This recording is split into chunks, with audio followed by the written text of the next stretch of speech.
So welcome everyone to the second event of the Interactive Virtual Craft Fair Handmade Chelsea Online. Today we have Sarah Shorthouse. She'll be giving us a tour of her studio and also talking about her landscape-inspired sculptural throne porcelain. Great, over to you, Sarah.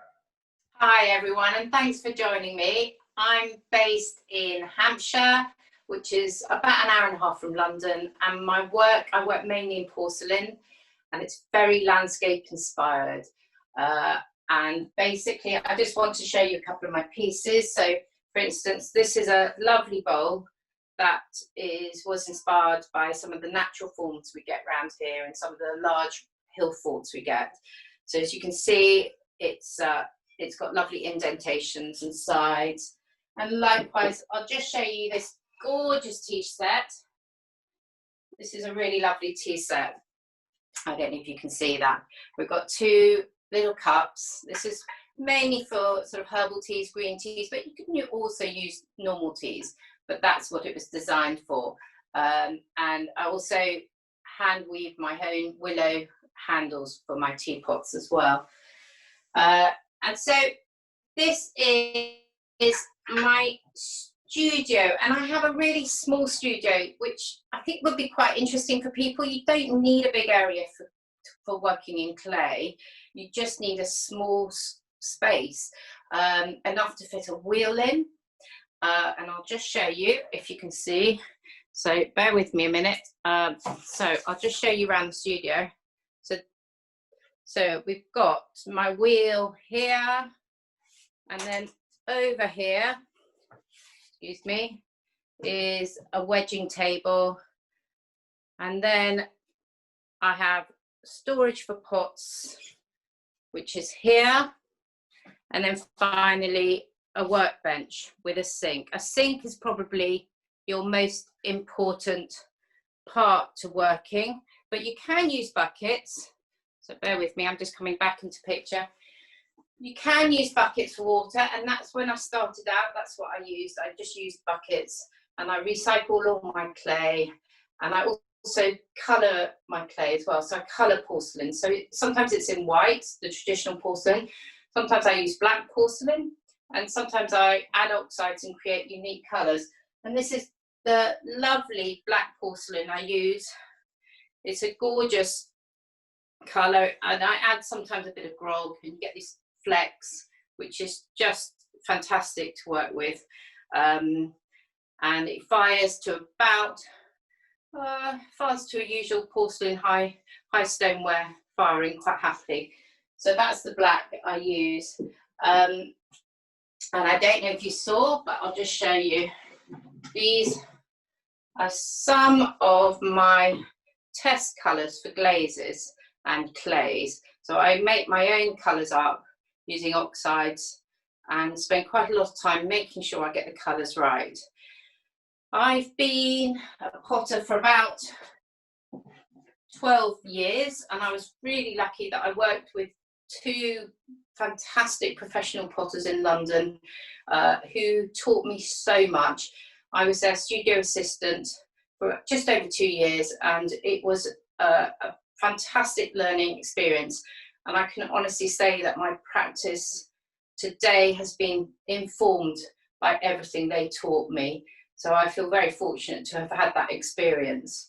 I'm now set up on my own, and as I say, landscape plays a very big part in my work.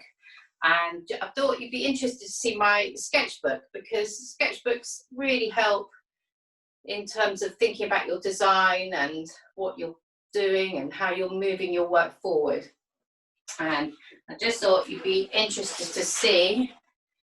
Don't know if you can see that. So that's a sheet of a large sketchbook I have, but I'm drawing out ideas for bowls. And then I'm also painting my sculptural forms. These were painted down in Pembrokeshire on a fantastic beach called Marlowe's that has amazing rock formations, and it's very inspiring to be down there. So I just thought that as you can see, there's a real link from my sketchbook designs to my work in terms of the angles that I get. So there we go. That's sort of a bit of background about me.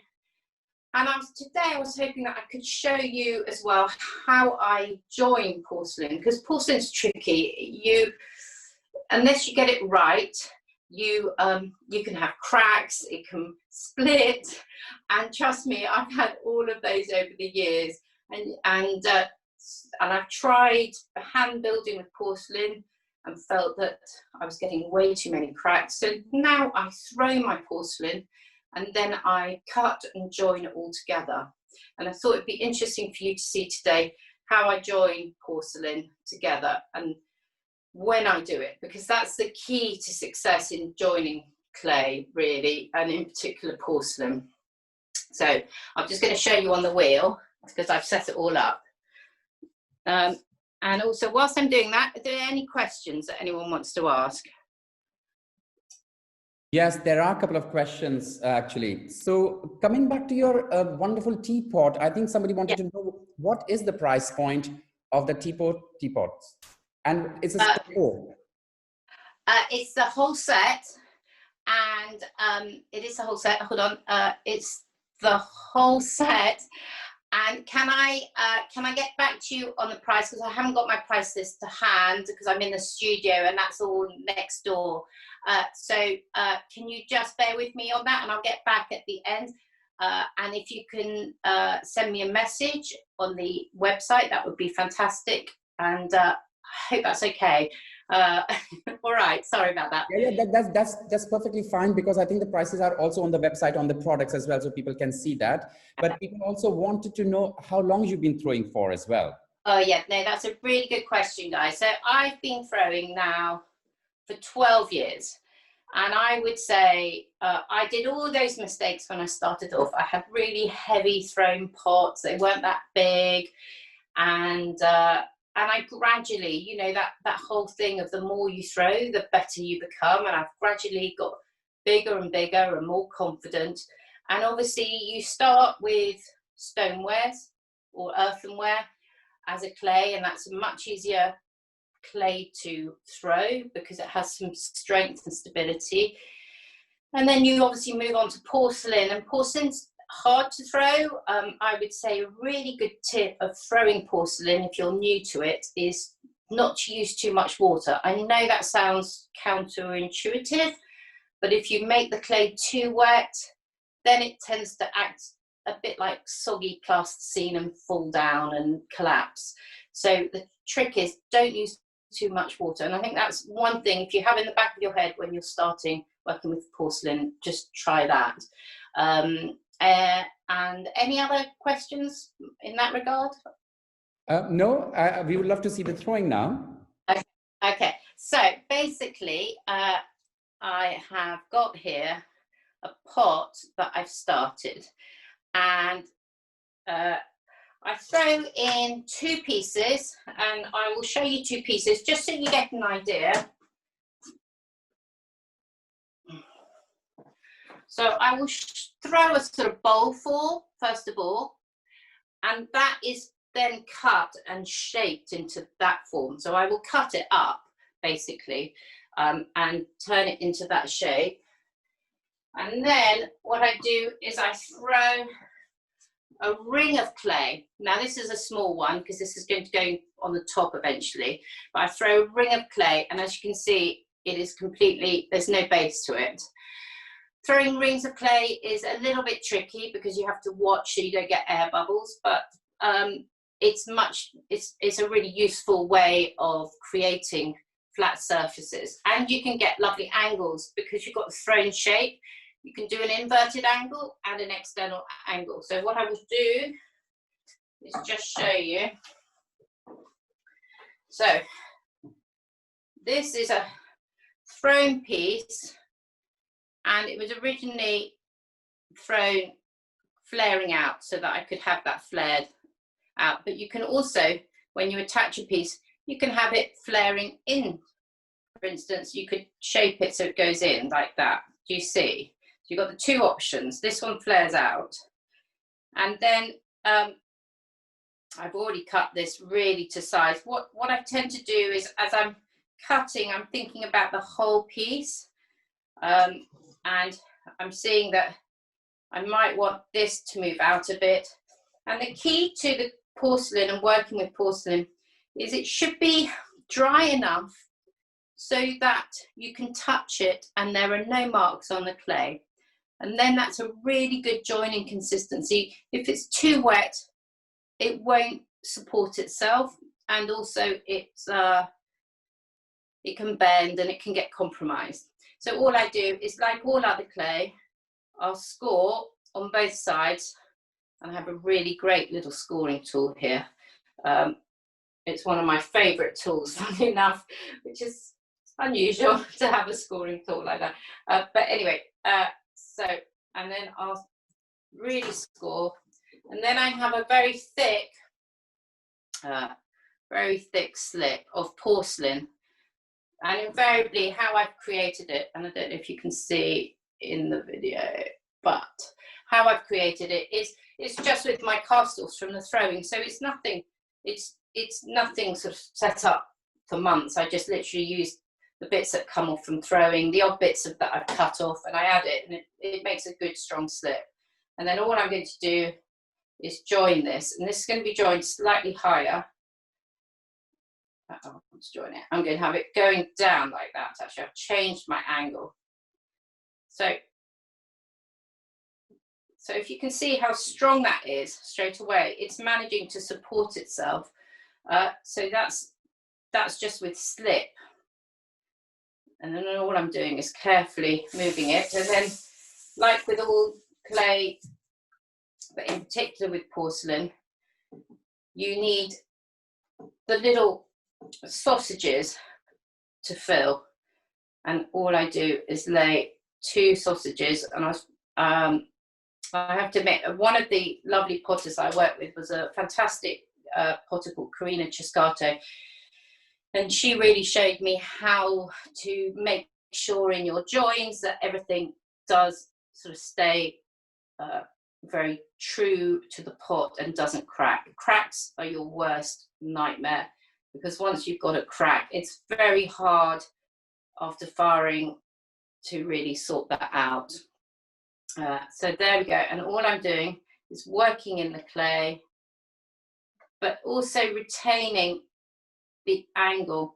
So the nice thing is you're already getting a really strong angle, and I'm trying to retain that angle even in joining, so that when I come to finish the pot, I've already got these lovely straight lines and good sort of clarity of angles. And that is basically how I join all my pieces together, which is nothing great, but what it is you just have to be you have to be a bit more careful with porcelain.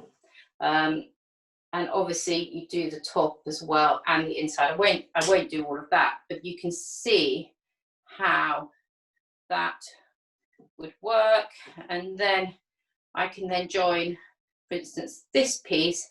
And this piece is nice because it can still just move enough to go into shape, but it's still quite rigid. So the trick is just to make sure your clay's at the right, just the right consistency to work with. So do you see how I could move that slightly into a shape like that? So there we go. That's basically how I put together my pieces. And any questions, please feel free. Fascinating. It's amazing. Actually, I was like watching, and it's like kind of how to explain? It looks easy, but it is not easy, you know? No, and it's taken me a good 2 years to perfect this technique, I have to admit.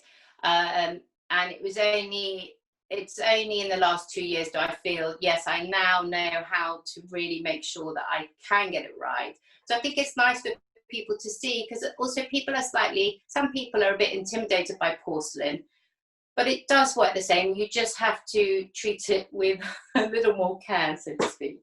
Totally. So how much time would you take to make that a set of teapot and cups and a tray?